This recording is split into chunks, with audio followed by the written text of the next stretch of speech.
Now अभी हम doubt session लेने जा रहे हैं। First problem, two wires of the same material, we have two wires having same material, यानी दोनों का मटेरियल सेम है, and having the same radius, दोनों का रेडियस भी सेम है, have their fundamental frequencies in the ratio, fundamental frequency is represented by n, दो wire है इसलिए n1 एंड n2, तो n1 और n2 का जो रेशियो है that is 1:2, and tension in the ratio 1:8, यानी दो वायर का जो टेंशन है उसका रेशियो है 1:8। आपको कहा गया है compare ratio of their length, मतलब दो वायर है, सेम मटेरियल के हैं, सेम रेडियस के हैं, और यहाँ पे आपको उनकी फंडामेंटल फ्रीक्वेंसी का रेशियो दिया है और टेंशन का रेशियो गिवन है। सो नाउ सबसे पहली चीज यहाँ पे हमें गिवन क्या है, गिवन क्या दिया है, n1:n2, ये रेशियो यहाँ पे गिवन है that is 1:2, so n1/n2 equals to 1/2। Tension का रेशियो गिवन है आपको 1:8, देयरफॉर टेंशन यहां पे हम ऐसे लिखेंगे T1/T2 इक्वल्स टू 1/8, और फाइनली यहां पे लेंथ का रेशियो फाइंड आउट करने के लिए कहा हुआ है दैट इज L1:L2। नाउ सबसे पहली चीज हमें n और t गिवन है, लेंथ का रेशियो निकालना है, तो हमारे पास फंडामेंटल फ्रीक्वेंसी का जनरल फॉर्मूला है स्ट्रिंग के बारे में, we have n equals to 1/2L √T/m, ये रिलेशन, तो इस रिलेशन से आप लेंथ का रिलेशन बना सकते हैं। So this implies L equals to, ये n यहां पर आएगा 1/2N √T/m, that will be your relation. अब यही रिलेशन आप दो बार दो अलग अलग वायर के लिए यूज करेंगे। For first wire L1 1/2N1 under root में T1/M1, फर्स्ट वायर के लिए हो गया यही रिलेशन। अब यही रिलेशन आपको सेकंड वायर के लिए यूज करना है, सेकंड वायर के लिए यूज करेंगे तो L2 1/2N2 अंडर रूट में T2/M2, that is your equation number 2. Now we have to compare the length.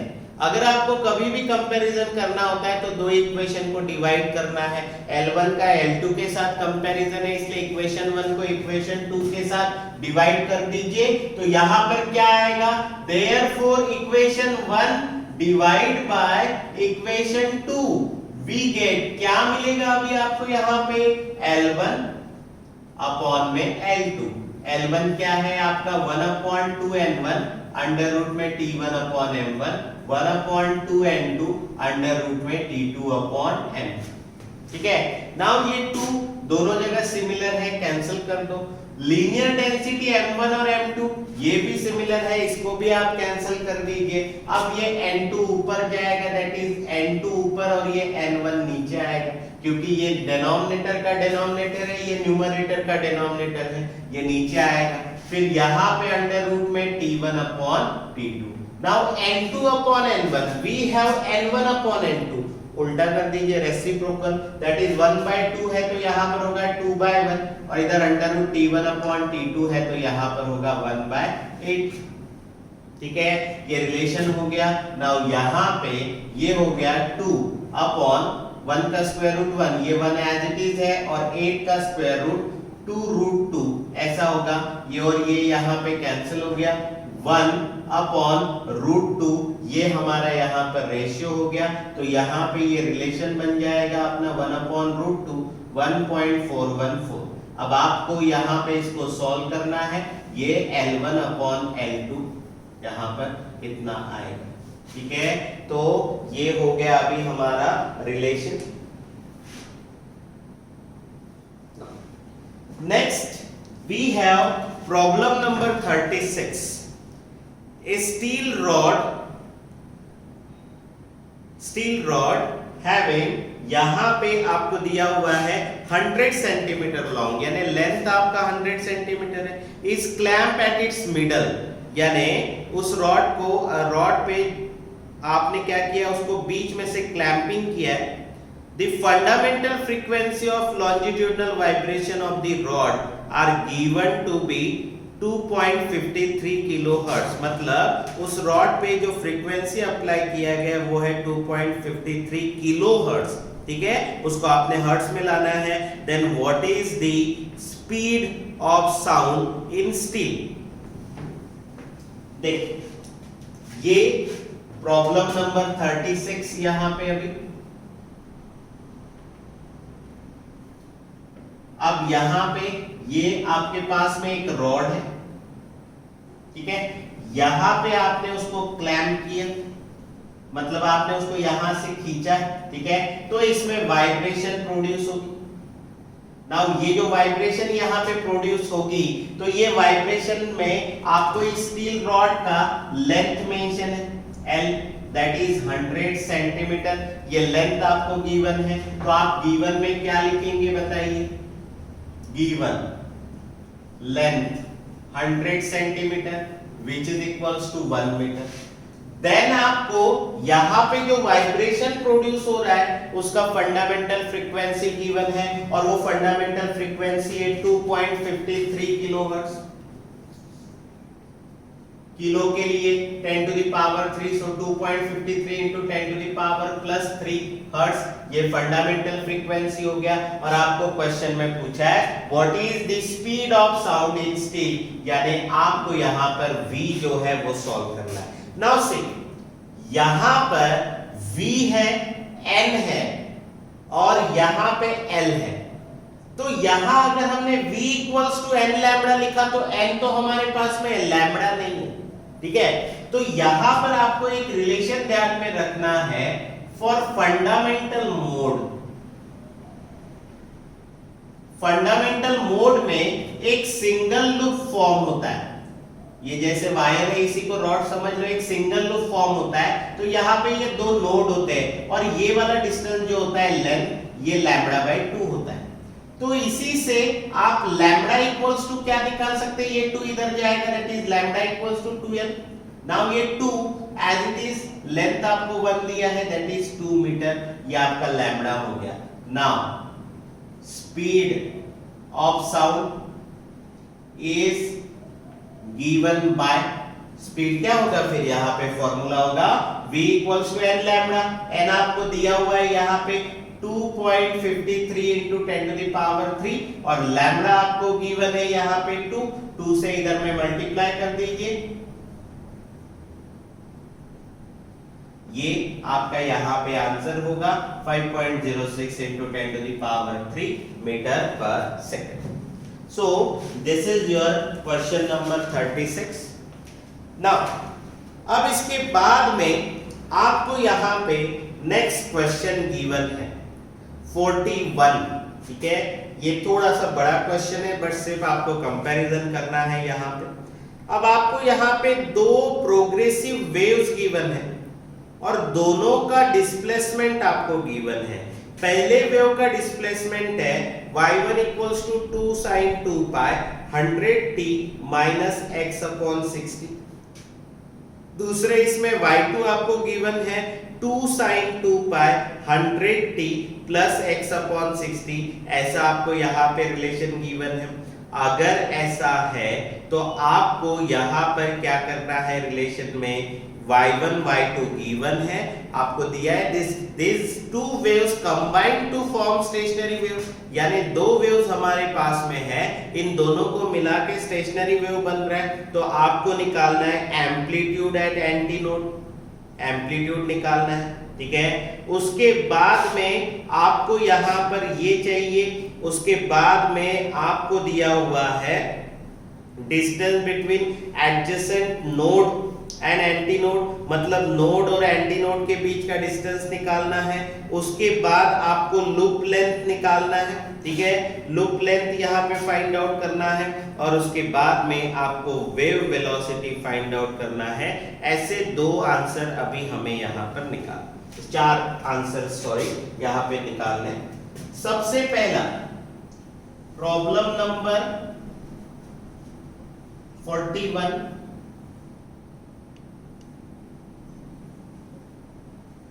y1 आपको गिवन है, y1 कितना है 2 sin 2 पाई 100t माइनस एक्स अपॉन 60 और y2 आपको गिवन है 2 sin 2 पाई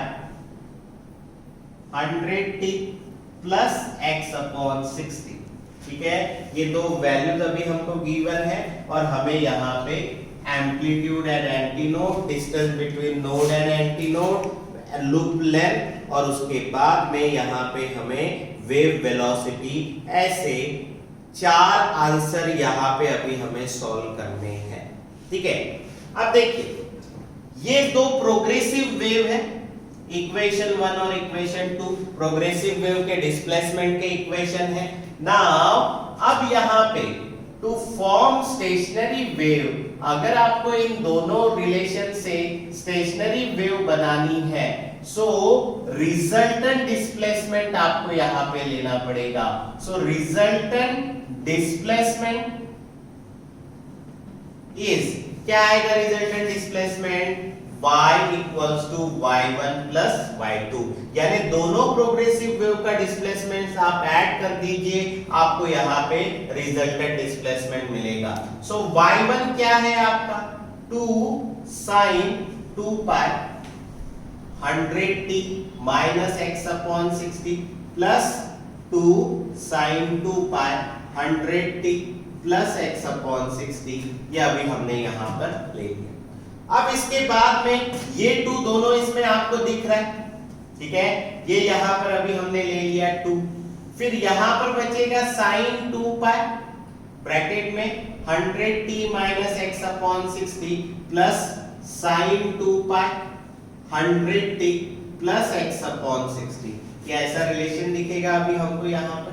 अब ये हो गया आपका sin, ये हो गया आपका c, फिर से प्लस ये साइन हो गया आपका sin 2 पाई यानी साइन, और ये ब्रैकेट हो गया आपका।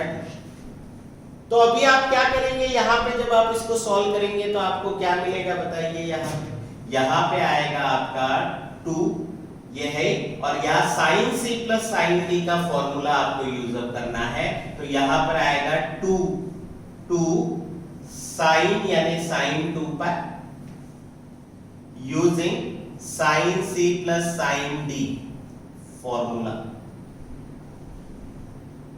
यहां पे ये 2 एज इट इज है, यहां पे अभी ये 2 sin c plus d upon 2, यानी ये दो ब्रैकेट आप ऐड कर दीजिए 100t minus x upon 60 plus 100t plus x upon 60, और ये हो गया c प्लस d अपॉन में 2 इनटू cos 2 पाई, फिर यहां पे फिर से यहां पे c माइनस d करना है, यानी c माइनस d यानी 100t minus x upon 60 minus 100t minus x upon 60 upon में 2।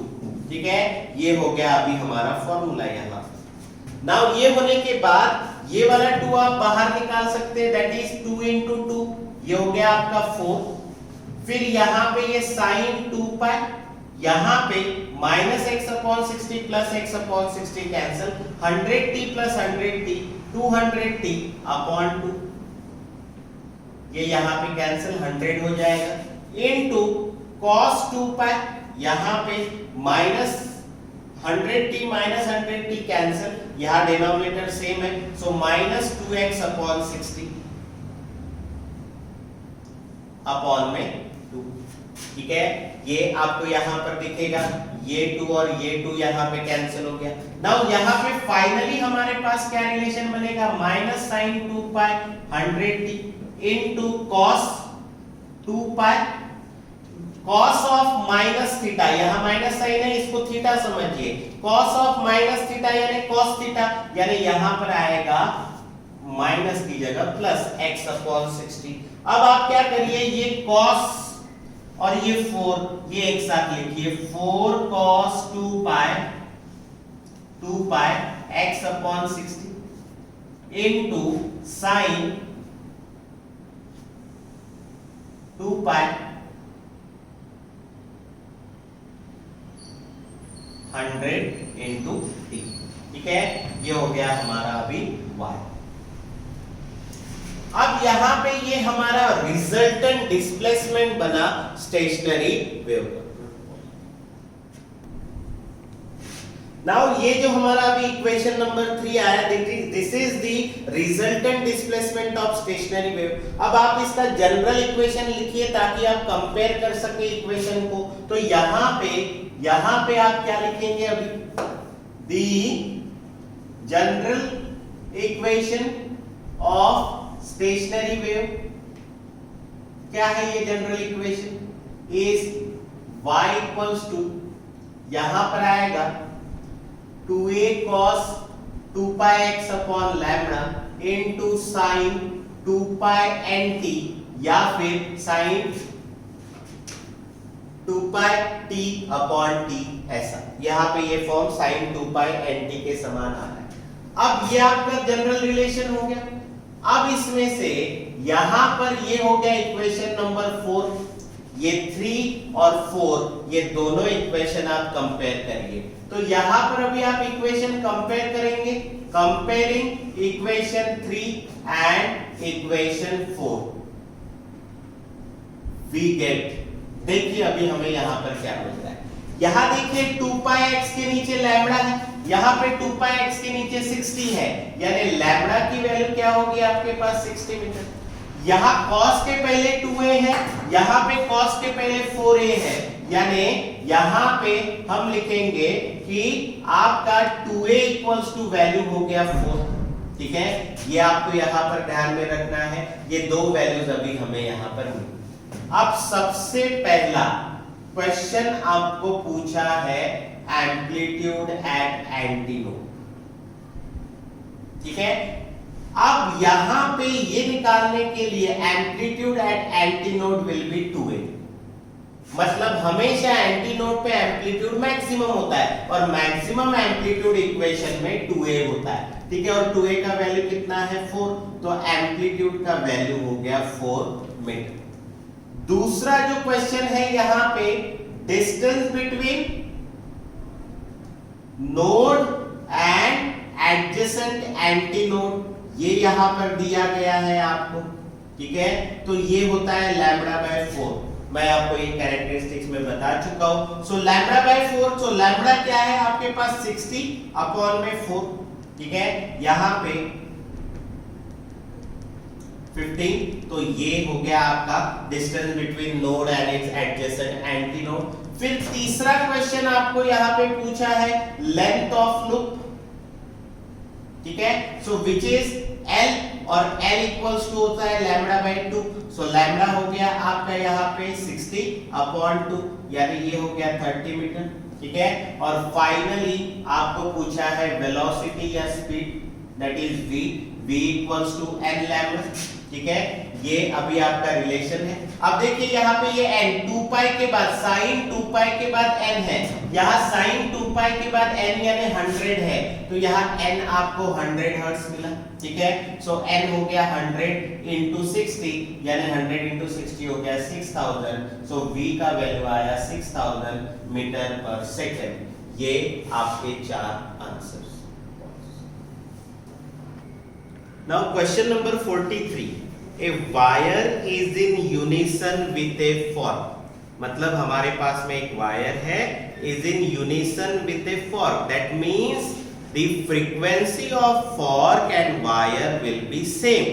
The frequency of the fork is exactly equal to the frequency of wire, that means both frequencies are same. Now frequency कितनी है, वो 250 hertz है। ठीक है, when stretched by a weight hanging vertically, मतलब कि जब हम उस वायर पे वेट वर्टिकली हैंगिंग में रख रहे हैं। नाउ उस वेट को आपने इमर्स कर दिया वाटर में, देन वायर प्रोड्यूसेस 10 बीट्स पर second with the same fork, यानी यहां पर कि वाटर की वजह से वहां पे 10 बिट्स पर सेकंड प्रोड्यूस हो रहे हैं। ठीक है, मतलब फ्रीक्वेंसी बदल जाएगी यहाँ पे। ठीक है, और वो फ्रीक्वेंसी आपका N2 होगा। अगर ऐसा है, आपको कहा गया है calculate the density of material of weight, यानी जो वेट आप यहां पर यूज करेंगे उसका डेंसिटी यानी रो का वैल्यू पूछा है। If the density of water is 1 ग्राम पर सीसी यानी क्यूबिक सेंटीमीटर, ये वाटर का रो आपको यानी डेंसिटी का वैल्यू यहां पे मेंशन है। ठीक है, तो नाउ सबसे पहले यहां पर कंडीशन क्या है, ये आपका एक वायर है, ठीक है, यहां पे ये एक पुल्ली है, यहां से इसके ऊपर वेट लगे हुए हैं लाइक दिस, और इसमें ऐसे वाइब्रेशन प्रोड्यूस होगी लाइक दिस। अब आपको प्रॉब्लम में ये दिया हुआ है कि सबसे पहले ये जो वायर है, ये वायर जब हैंगिंग है वर्टिकली, यहां पे ये वायर हैंगिंग है वर्टिकली, तो यहां आपको ये बताया गया है कि इसमें यहां पे जो फ्रीक्वेंसी है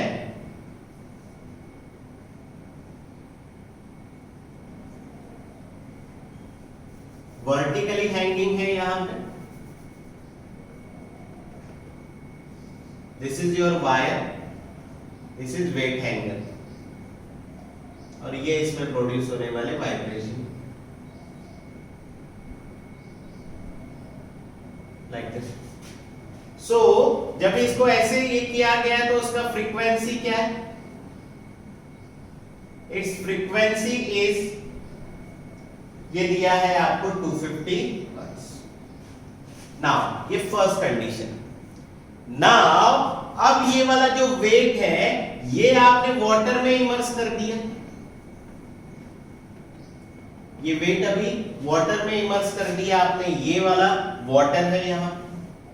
नाउ जब आपने ये वेट वाटर में इमर्स किया तो यहां पे ये ध्यान में रखना है कि यहां पे 10 बिट्स पर सेकंड इस वाटर के साथ प्रोड्यूस हो रहे हैं, ठीक है। तो यहां पे हम ये लिखेंगे कि व्हेन ये वेट जब आपने वाटर में इमर्स किया, when weight is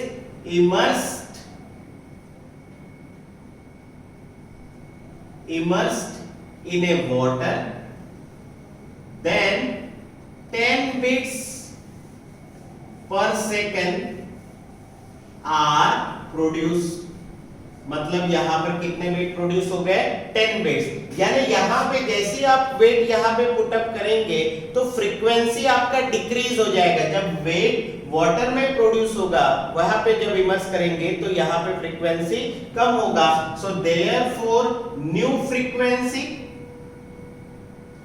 will be, नया फ्रीक्वेंसी क्या होगा, n2 equals to n1 minus 10 bits यहां पे जो आपको दिए हुए हैं। तो n1 आपका 250 है माइनस 10, यहां पे ये हो गया आपका 240 हर्ट्ज। तो आपका n2 आ जाएगा 240 हर्ट्ज। अब क्वेश्चन में आपको ये दिया है कि अगर डेंसिटी ऑफ वाटर 1 ग्राम पर सीसी है, यहां पे 1 ग्राम पर सीसी अगर डेंसिटी ऑफ वाटर है, तो आपको मटेरियल का डेंसिटी यानी रो जो है ये फाइंड आउट करना है, ठीक है।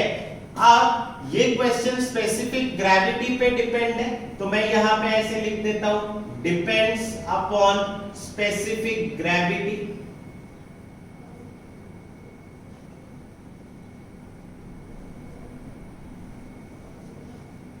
ठीक है। अब यहां पे हमारे पास उसके लिए एक फॉर्मूला है, ये डायरेक्टली आपने यूज करना है, n1 upon n2 equals to rho upon rho minus 1, ये इसका फॉर्मूला हो गया। नाउ अब यहां पे n1 आपको पता है 250, ये n2 आपको पता है 240, और यहां पे ये अंडर रूट में रो अपॉन रो माइनस 1, ये रो का वैल्यू अभी हमें कैलकुलेट करना है, ये और ये यहां पे कैंसिल हो गया। नाउ अब यहां पे आप क्या करिए, स्क्वायरिंग कर दीजिए, स्क्वायरिंग ऑन बोथ साइड्स। ऐसा करने से ये स्क्वायर रूट निकल जाएगा। सो यहां पर क्या आएगा, अभी 25 का स्क्वायर रूट 625, 24 का स्क्वायर रूट 576, फिर which is equals to rho upon rho minus 1, ये यहां पे हो गया। अब इसके बाद में आप क्रॉस मल्टीप्लाई कर दीजिए 625 rho minus 1 which is equals to 576 into row.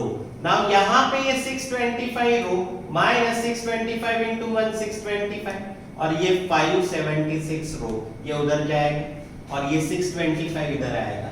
so 625 row minus 576 रो ये वैल्यू इधर आ गया प्लस हो गया दैट इज 625।